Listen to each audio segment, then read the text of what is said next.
Hello students and welcome to another session of my online biology classes called Biology Simplified. Okay, मेरा नाम है doctor Shyamala Shah और मेरे contact details आपको दिख रहे हैं स्क्रीन पर. स्टूडेंट्स हम लोग 11th स्टैंडर्ड का सेल डिवीजन जो है टॉपिक वो कर रहे हैं. ये इसका 5th पार्ट है, करेक्ट है. And we have already completed with your mitosis part, correct. और हम लोग नया जो है मियोसिस का टॉपिक हमने जस्ट स्टार्ट करके उसको स्टॉप किया था last time. Okay, so let's continue. Students thank you very much. बहुत सारे स्टूडेंट्स ने सब्सक्राइब किया हुआ है. मुझे बहुत स्टूडेंट्स पर्सनली मैसेज करते हैं, so thank you very much. जो नए स्टूडेंट्स हैं अभी अभी देखना स्टार्ट किया है, ऑलराइट, प्रीवियस चैप्टर्स आपको मेरे चैनल पे मिल जाएंगे. प्लीज सब्सक्राइब करना मत भूलिए. ओके, बेल आइकॉन दबा दीजिए तो जब भी नए वीडियोस आएंगे तो आपको नोटिफिकेशन मिल जाएगा. Thank you very much and please please please share this video maximally so that आपके जैसे दूसरे स्टूडेंट्स को भी बेनिफिट हो जाएगा. ठीक है, मैं पूरा 11th स्टैंडर्ड करने वाली हूँ, right. So we are on the 5th chapter now and let's continue. तो हम मियोटिक डिवीजन जो है, लास्ट टाइम हमने देखा था कि मियोटिक डिवीजन को दो फेजेस में डिवाइड किया जाता है, right. You have what is called the meiosis 1 या जिसको हम हेटेरोटाइपिक डिवीजन बोलते हैं, and you have the second meiosis जिसको हम होमोटाइपिक डिवीजन या मियोसिस 2 बोलते हैं, करेक्ट है. तो चलिए देखते हैं कि what exactly is this homotypic and heterotypic division. Okay, इसको थोड़ा मैं एक्सटेंड कर देती हूँ ताकि आपको थोड़ा क्लियरली नजर आए. ठीक है, पहला मियोटिक डिवीजन या हेटेरोटाइपिक डिवीजन. अभी स्टूडेंट्स आपने अगर पहले का ऑलरेडी स्टडी किया हुआ है तो आपको पता है कि मियोसिस में we are going to do reduction. तो जितने क्रोमोसोम्स हैं उनका हमें रिडक्शन करना है, पर वो रिडक्शन हम रैंडमली नहीं कर सकते हैं, करेक्ट है. हमें बहुत केयरफुली रिडक्शन करना है क्योंकि जीन्स हैं. क्रोमोसोम्स को अगर हम डिवाइड कर रहे हैं तो उसके ऊपर के जेनेटिक इंफॉर्मेशन को भी हम डिवाइड कर रहे हैं. और ये जो डिवीजन है, ओके, ये जो रिडक्शन है इसको बड़ा केयरफुली करना है so that there is no loss, है ना. नॉलेज या इंफॉर्मेशन का लॉस नहीं होना चाहिए, नहीं तो सेल अब नॉर्मल हो सकता है या सेल की डेथ हो सकती है, करेक्ट है. तो चलिए देखते हैं, बड़ा ही इंटरेस्टिंग प्रोसेस है, ब्यूटीफुल प्रोसेस है कि कैसे होता है ये. Alright, let's come to the first meiotic division या जिसको हमने नाम दिया हुआ है हेटेरोटाइपिक डिवीजन, करेक्ट है. अब देखिए, पहले फेज मियोटिक डिवीजन में आपका शुरुआत होता है डिप्लॉइड सेल से, करेक्ट है. तो अभी ये आपको पता है कि आपका पेरेंट सेल या मियोटिक मियोसाइटिक सेल जो है वो डिप्लॉइड है. डिप्लॉइड मतलब उसमें दो कॉपीज हैं क्रोमोसोम्स के, करेक्ट है. दो सेट्स हैं क्रोमोसोम के. सो अगर हम 46 क्रोमोसोम्स बोलते हैं तो उसका ये मतलब है कि देर आर 23 के दो सेट हैं, है ना. There are two sets of 23 each. And ऐसे सेल को हम डिप्लॉइड बोलते हैं जिसमें क्रोमोसोम के दो सेट हैं, करेक्ट है. एक सेट मदर से मिला हुआ है, एक सेट फादर से मिला हुआ, ठीक है. तो पहले मायोटिक डिवीजन में ये जो डिप्लॉइड पेरेंटल सेल है उसको पहले दो हैप्लॉइड सेल में डिवाइड किया जाता है, करेक्ट है. तो पहले ही मायोटिक फेज के फर्स्ट डिवीजन में ही, ओके, आपके जो क्रोमोसोम्स है उनका हाफिंग या रिडक्शन जो है वो हो जाता है, करेक्ट है. इसको स्टूडेंट्स कहीं पर नोट डाउन करके रखिएगा कि फर्स्ट फेज मायोसिस या हेटेरोटाइपिक डिवीजन या मायोसिस 1 में, okay, diploid sales already haploid हो जाते हैं, ठीक है. तो the reduction happens in the first meiotic itself, correct. अभी जो डॉटर सेल्स यहां से आते हैं, दैट मीन्स क्या, एक डिप्लॉइड पेरेंट दो हैप्लॉइड डॉटर सेल्स देता है. तो ये जो दो डॉटर सेल्स बनते हैं इस डिवीजन में, है ना, ये डॉटर सेल्स पेरेंट सेल से अलग है. They are different from the parent cell. कैसे डिफरेंट है? क्योंकि नंबर ऑफ क्रोमोसोम कम है ना. तो क्रोमोसोम नंबर में ये डिफरेंट है और थोड़ा बहुत जो है क्रोमोसोम के बनावट में या टाइप में या जेनेटिक मेकअप में भी ये अपने पेरेंट सेल से अलग होंगे. ये कैसा होगा ये हम देखेंगे अभी, करेक्ट है. तो आपको क्या याद रखना है, फर्स्ट मायोटिक डिवीजन या हेटेरोटाइपिक डिवीजन में आप शुरुआत करते हैं एक पेरेंट डिप्लॉइड सेल से जिसके अंदर दो सेट्स ऑफ क्रोमोसोम्स हैं, ठीक है. जब ये डिवीजन अंडरगो करेगा, डिवीजन कंप्लीट करेगा, तो इसके दो डॉटर सेल्स बनेंगे एंड प्रोडक्ट्स में. और ये डॉटर सेल पेरेंट सेल से क्रोमोसोम नंबर में और टाइप में अलग होगा, ठीक है. ये आपको याद रखना है क्योंकि ये डिफरेंस आ जाता है ना. पेरेंट और डॉटर एक दूसरे से अलग हैं, डिफरेंट है. और डिफरेंट का नाम या डिफरेंट का मतलब होता है हेटेरो. तो इस डिवीजन को हमने नाम दे दिया है हेटेरोटिपिक डिवीजन, है ना. It's very easy to understand, correct है. अब जैसे हमने माइटोसिस को डिवाइड किया हुआ था फेजेस में सो दैट हम उसको इजीली समझ पाए, ऐसे ही हमने मियोसिस 1 एंड मियोसिस 2 दोनों को फेजेस में बांटा हुआ है, करेक्ट है।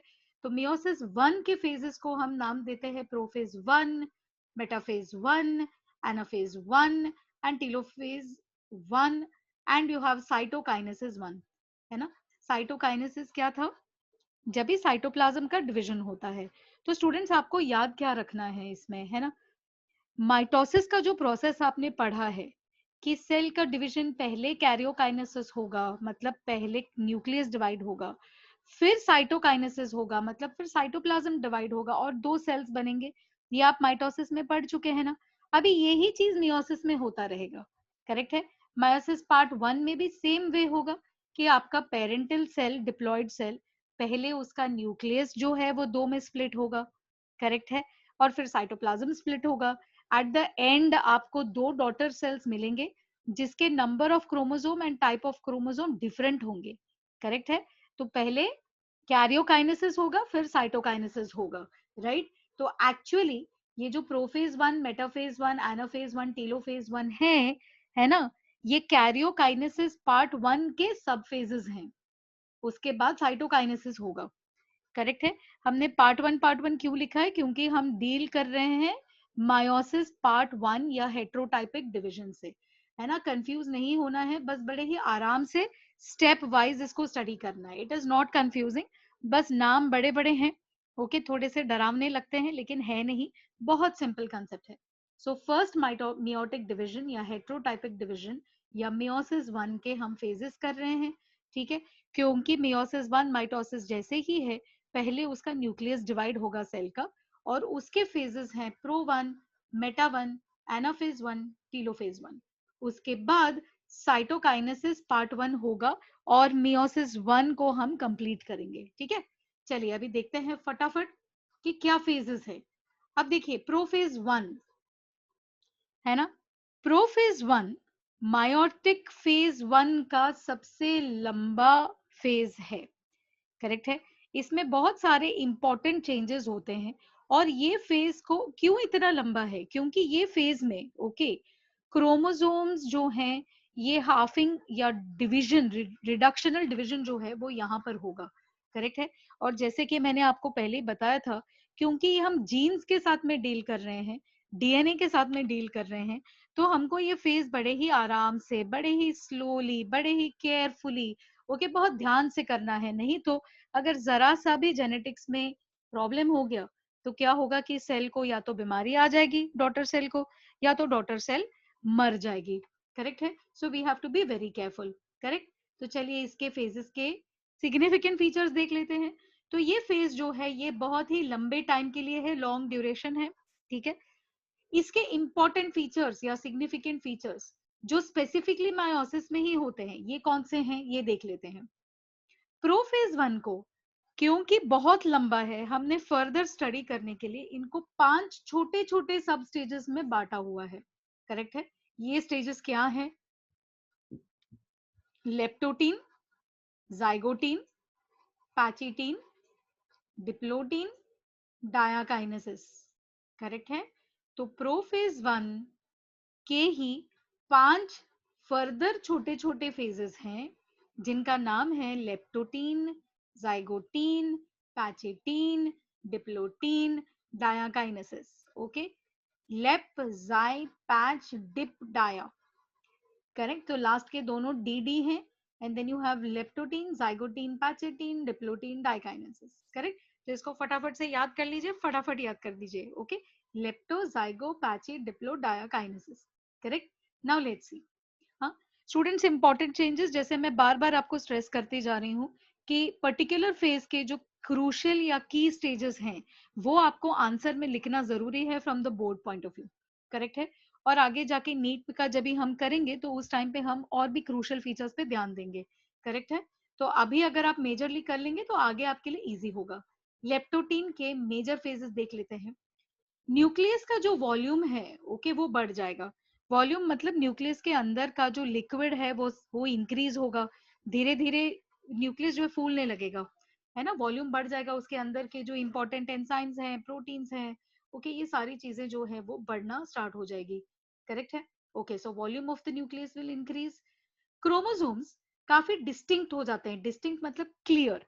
तो अंडर माइक्रोस्कोप आपको बिल्कुल क्लैरिटी के साथ में ओके आपके क्रोमोसोम्स दिखेंगे, लेकिन ये अभी भी थ्रेड जैसे या धागे जैसे रहेंगे और टाइटली कॉइल्ड रहेंगे, मतलब ट्विस्टेड, जैसे कि स्प्रिंग होता है ना।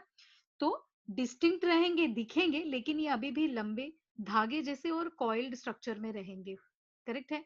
इनका एक टिपिकल ओरिएंटेशन रहेगा, ओरिएंटेशन मतलब ये एक है ना, एक पैटर्न बना लेते हैं न्यूक्लियस के अंदर, एक तरीके से जाके खड़े हो जाते हैं, करेक्ट है। ये सारे है ना ऐसे लगते हैं जैसे कि ये कोई बुके हैं। बुके समझते हो, गुलदस्ता, फूलों का गुलदस्ता। तो जैसे फूलों को गुलदस्ते में हम कैसे बांध लेते हैं और वो एक शेप ले लेता है ना गुलदस्ते का, है ना, आपने देखा होगा। अब बंच ऑफ फ्लावर्स, बहुत सारे फूल ले लिए और आपस में उनको बांध दिए नीचे से धागे से या रिबन से, तो वो कैसे एक आकार ले लेते हैं ना, एक शेप ले लेते हैं, करेक्ट। वैसे ही हमारे क्रोमोसोम्स लेप्टोटीन स्टेज में आपस में जैसे उन्होंने हाथ पकड़ लिया है, ऑफ कोर्स हाथ तो है नहीं, मैं मजाक कर रही हूँ, वो आपस में एक ऐसे गुच्छे जैसा पैटर्न बना लेते हैं जिसको हम कहते हैं the bouquet stage. Bouquet, okay, spelling पे ध्यान दीजिएगा। अभी ये न्यूक्लियस के अंदर ही है, इन्होंने अच्छे से ओरिएंटेशन और स्टेज बना लिया है, करेक्ट है। अब ये कैरेक्टरिस्टिक फीचर है लेप्टोटीन का कि कैसे बनता है ये। क्रोमोसोम का जो एंड है ना, जो एंड्स रहते हैं, है ना, क्रोमोसोम का जो एंड है, जो हाथ है उसके, वो कैसे हो जाते हैं न्यूक्लियस की तरफ, ऐसे वो जुड़ जाते हैं जहां पे सेंट्रोजोम है, करेक्ट है। तो जहां सेंट्रोजोम है वहां पे सारे के सारे सेंट्रोजोम, याद है ना आपको, क्रोमोसोम के सेंटर में एक छोटा सा ये होता है, करेक्ट है। तो सेंट्रोजोम जो है, जो आपका स्पिंडल फाइबर जहां से निकलता है, करेक्ट है। तो सेंट्रोजोम के यहाँ पे आपके सारे क्रोमोसोम के एंड्स वो वहां पे जाके इसे गुच्छा बना लेते हैं, and that is known as the bouquet stage, correct है। सेंट्रियोल दो हिस्सों में डिवाइड हो जाता है, जैसे आपने माइटोसिस में देखा था, याद है ना, माइटोसिस में देखा था आपने, सेंट्रियोल डिवाइड हो जाता है और ये मूव करने लगता है, माइग्रेट करने लगता है दो अपोजिट पोल्स की तरफ।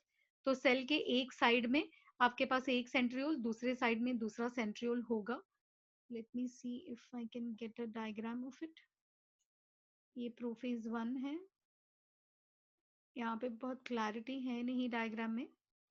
ये पोल्स हैं, ओके। और ये जो दो हैं ये आपको सेंट्रो सेंट्रियोल्स हैं, करेक्ट। तो ये सेंट्रियोल स्प्लिट होके ऐसे आ जाते हैं, बस आप डायग्राम वाइज याद रखिए, ओके। बाद में when we do the diagrams will come to that, ठीक है। फिलहाल आप जस्ट चेंजेस पे ध्यान दीजिए, ओके। तो क्या होता है कि बुके स्टेज जो है ये कैरेक्टरिस्टिक फीचर है स्टूडेंट्स, इस पर्टिकुलर फेज का लेप्टोटीन कर रहे हैं हम। सेंट्रियोल डिवाइड होता है और दो ऑपोजिट पोल्स में वो माइग्रेट कर जाता है, करेक्ट है। आई होप कि ये इतना आपको क्लियर हो गया है, राइट। अब आते हैं नेक्स्ट फेज पे। हम प्रोफेज 1 के ही सब वेरिएशंस या सब फेजेस कर रहे हैं, करेक्ट है। सो प्रोफेज 1 का सेकेंड फेज जो है वो होता है जाइगोटीन, करेक्ट। जाइगोटीन में क्या होगा, अब देखिए, है ना, हमने क्या बोला हुआ है पहले कि आपका जो पेरेंटल सेल है वो डिप्लॉयड है ना, इट इज डिप्लॉयड। डिप्लॉयड का मतलब मैंने आपको क्या बताया था स्टूडेंट्स कि उस सेल के पास ना दो सेट क्रोमोसोम के हैं, है ना। 23 क्रोमोसोम्स उसको एक पेरेंट से मिला है जैसे मदर से, और 23 क्रोमोसोम्स उसको फादर से मिला है, करेक्ट है। तो एक सेट मदर से, एक सेट फादर से। अब आपको अंडरस्टैंड क्या करना है, अंडरस्टैंड करना है ये कि क्रोमोसोम नंबर 1, करेक्ट है। तो डिप्लॉयड सेल को क्रोमोसोम नंबर 1 के दो सेट्स मिलते हैं। एक क्रोमोसोम नंबर 1 उसको फादर से मिलता है, एक क्रोमोसोम नंबर 1 उसको मदर से मिलता है तो दोनों क्रोमोसोम नंबर 1, मतलब दोनों पे जीन सेम रहेंगे, करेक्ट है। आंखों का जीन कलर का इस पे भी रहेगा उस पर भी रहेगा, लेकिन फर्क क्या है, एक आंखों के जीन का सेट जो है वो फादर ने दिया है और एक आंखों का जीन मदर ने कंट्रीब्यूट किया है। Please try to understand this concept, है ना, क्योंकि ये थोड़ा ट्रिकी कॉन्सेप्ट है। और मैंने देखा है कि you know even 12th standard में और नीट देने के बाद भी कई सारे स्टूडेंट्स ये डिप्लॉयड के कॉन्सेप्ट को लेके बड़े कंफ्यूज्ड रहते हैं। ओके, सो आप अभी अंडरस्टैंड कीजिए, इसको जरा सा टाइम लग जाएगा लेकिन चलेगा। ओके, डिप्लॉयड का मतलब क्या है? आपके पेरेंट सेल में हर क्रोमोसोम के 2 सेट्स हैं, मतलब हर जीन के 2 सेट्स हैं, करेक्ट है? तो इट इज लाइक आंखों के कलर के जीन का एक सेट मदर देते हैं, एक सेट फादर देते हैं। ऐसे ही हाइट के लिए जीन अगर है तो एक सेट मदर देते हैं, एक सेट फादर देते हैं। ओके, अब हेयर कलर का जीन अगर है तो एक सेट मदर देते हैं, एक सेट फादर देते हैं। Right, I hope you are getting this point, है ना? आई होप आपको समझ में आ रहा है ये चीज। तो अभी क्या होता है, क्रोमोसोम नंबर 1 के ये जो दो काउंटर पार्ट्स है ना, ये जो दो मिल रहे हैं हमें क्रोमोसोम्स, तो इन दोनों क्रोमोसोम्स को हम लोग होमोलोगस क्रोमोसोम्स बताते हैं। क्या बोलते हैं? Homologous chromosomes. मतलब क्या? Chromosome number 1 from the father और chromosome number 1 from the mother दोनों आपस में अगर आ जाए, खड़े रह जाएं, तो ये एक पेयर बन जाते हैं और इस पेयर को हम बोलते हैं होमोलोगस। क्यों? क्योंकि इनके ऊपर जीन सारे सेम रहेंगे, है ना? सेम मतलब आंखों का जीन क्रोमोसोम नंबर 1 पे रहेगा दोनों पे, है ना? हाइट का जीन दोनों पे रहेगा, वेट का जीन दोनों पे रहेगा, है ना? हाँ, ये हो सकता है कि पैटर्न्स अलग अलग रहे लेकिन the gene will be the same. समझ में आ रही है बात, है ना? तो ये जो फिर सेकेंड क्रोमोसोम के भी मेरे पास 2 सेट्स हैं, तो वो सेकेंड क्रोमोसोम के जो 2 हैं वो अपने आप में होमोलोगस हो गए, करेक्ट है? पर क्रोमोसोम नंबर 1 और क्रोमोसोम नंबर 2 ये आपस में होमोलोगस नहीं है क्योंकि इनमें जीन्स अलग अलग हैं। Chromosome number 1 and chromosome number 6 ये आपस में अलग अलग हैं, करेक्ट है? तो होमोलोगस क्रोमोसोम्स का क्या मतलब होता है? होमोलोगस क्रोमोसोम्स वो दो क्रोमोसोम्स हैं जो एक ही नंबर को बिलोंग करते हैं, एक फादर से आता है, एक मदर से आता है, करेक्ट है? आई होप आपको ये चीज समझ में आ गई है, राइट? इतना मैंने टाइम क्यों इस पर डाला, है ना? क्योंकि यहाँ पे आपको समझना है इस चीज को। तो जाइगोटीन में देखिए क्या होता है, जाइगोटीन में इंटीमेट यानी बहुत ही क्लोज, ओके, क्लोज पेयरिंग होती है। पेयरिंग मतलब आपस में आके दो दो का ये बनाना, ग्रुप बनाना, पेयर मतलब दो, करेक्ट? सो इंटीमेट पेयरिंग होता है नॉन सिस्टर क्रोमैटिड्स के, okay, of the homologous chromosomes. ना इसमें एक्चुअली डायग्राम होता तो अच्छा होता, अदरवाइज मुझे एंड में आपको थोड़ा सा दिखाना पड़ेगा, करेक्ट है? अब यहाँ पे आप देखने की कोशिश कीजिए, राइट? ये और ये जो इन्होंने ब्लू कलर का धागा दिखाया है और ये जो रेड दिखाया है, ये दोनों ना आपस में होमोलोग्स हैं। तो मतलब मान लीजिए कि ब्लू वाला जो है ये क्रोमोसोम नंबर 1 है जो मदर से इस सेल को मिला है, और ये रेड वाला जो है ये क्रोमोसोम नंबर 1 है जो फादर से इसी सेल को मिला है, ये पेरेंट सेल है जिसमें मायोसिस शुरू होने जा रहा है, करेक्ट है? अब ये दोनों पहले आपस में ना बिल्कुल क्लोज आके खड़े हो जाएंगे। देखिए ये जाइगोटीन है, ओके? तो ये दोनों पहले, बहुत इंपॉर्टेंट है कि होमोलोगस क्रोमोसोम्स ही आपस में आके खड़े रहें। क्रोमोसोम 1 एंड क्रोमोसोम 2 अगर आके खड़े हो जाएंगे, ओके, तो वो होमोलोगस नहीं है, अंडरस्टैंड? तो क्रोमोसोम 1 फादर के, क्रोमोसोम 1 मदर के, ये दोनों आपस में आके बिल्कुल क्लोज ऐसे खड़े हो जाएंगे। हाँ, जब वो क्लोज आ जाएंगे तो देखिए एक्चुअली एक धागा है ना, ऐसे इसमें 4 हाथ बने हुए हैं, यू कैन सी ना, ये एक्स शेप है, करेक्ट है? तो जैसे ये ब्लू का भी एक एक्स बना हुआ होगा, ये देखिए यहाँ पे, है ना? और रेड का भी एक एक्स बना हुआ होगा, वो बस शेप है, एक्स क्रोमोसोम नहीं है, हाँ, वो शेप है सिर्फ, करेक्ट? तो अब क्या होगा कि ये वाला जो पार्ट है और ये वाला जो पार्ट है दोनों ब्लू हैं, तो ये सिस्टर क्रोमैटिड्स हुए, करेक्ट है? क्योंकि ये सेम है, एक ही क्रोमोसोम के डुप्लीकेट कॉपीज हैं, राइट? तो ब्लू के ही जो 2 पार्ट्स आपको दिख रहे हैं ब्लू क्रोमोसोम के, और रेड के ही जो 2 पार्ट्स आपको दिख रहे हैं रेड क्रोमोसोम के, है ना, ये दोनों कैसे हो गए? ये हो गए सिस्टर क्रोमैटिड्स। क्या हुए? Sister chromatids. दोनों ब्लू आपस में सिस्टर्स, दोनों रेड आपस में सिस्टर्स, करेक्ट है? रेड एंड ब्लू आपस में होमोलोगस क्रोमोसोम्स हैं। इसको कहीं पे नोट डाउन करके रखिएगा, नहीं तो बहुत कंफ्यूजन होगा, राइट? तो जब ये दोनों आपस में क्रॉस होते हैं तो क्रॉसिंग कहाँ पे होगी? नॉन सिस्टर क्रोमैटिड्स में, करेक्ट है? तो ब्लू का एक पार्ट रेड के एक पार्ट से क्रॉस होगा, ये आपको समझना है। ब्लू का एक पार्ट रेड के एक पार्ट से क्रॉस होगा, करेक्ट है? Is this understood? है ना, इट्स वेरी सिंपल, बहुत ज्यादा कंफ्यूजन लेने की जरूरत नहीं है। तो वापस से हम इस पे आ जाते हैं, करेक्ट है? तो क्या होता है, intimate pairing between non sister chromatids of homologous chromosomes. Homologous chromosomes कौन थे? ब्लू और रेड। क्यों? क्योंकि ये एक ब्लू फादर से एक ब्लू मदर से, दोनों क्रोमोसोम्स के 4 आपको स्ट्रैंड्स दिखते हैं, करेक्ट है? तो जो दोनों ब्लू स्ट्रैंड्स हैं वो सिस्टर क्रोमैटिड्स, जो दोनों रेड स्ट्रैंड्स हैं वो भी सिस्टर क्रोमैटिड्स, क्योंकि दोनों ब्लू हैं दोनों रेड हैं, सेम है। लेकिन रेड एंड ब्लू ये नॉन सिस्टर क्रोमैटिड हुए, करेक्ट है? तो वापस से सेंटेंस देख लेते हैं कि बिल्कुल क्लोज आ जाएंगे दोनों होमोलोगस क्रोमोसोम्स, और पेयरिंग किसकी होगी? दो होमोलोगस क्रोमोसोम के नॉन सिस्टर क्रोमैटिड के बीच में, करेक्ट है? जब वो पेयरिंग होती है या जब वो आपस में ऐसे चिपक जाते हैं, है ना, उस चिपकने वाले उस स्पेस को ओके हम बोलते हैं सिनेप्टोनीमल कॉम्प्लेक्स, करेक्ट है?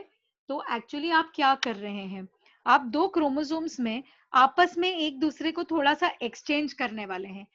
ये वाला क्रोमोसोम का थोड़ा सा डीएनए उधर चला जाएगा, उसी जगह से थोड़ा सा डीएनए ये वाले क्रोमोसोम पे आ जाएगा, क्रॉस क्रॉस होगा, ओके? और जब क्रॉस क्रॉस होगा तो आप 4 नए मॉलिक्यूल्स को डीएनए को तैयार करेंगे, करेक्ट है? I hope that this is understandable, right?